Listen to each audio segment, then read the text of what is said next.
তদ্রূপ এই ইসকন সেবামূলক প্রতিষ্ঠানের নামে তারা দিন দিন সন্ত্রাসী কার্যক্রম পরিচালনা করতেছে।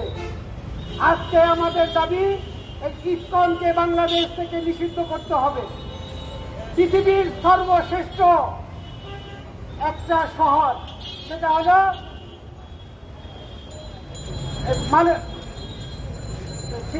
হংকং এবং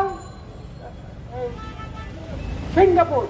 সেই সিঙ্গাপুরের মতো দেশে ইসকনকে নিষিদ্ধ করা হয়েছে।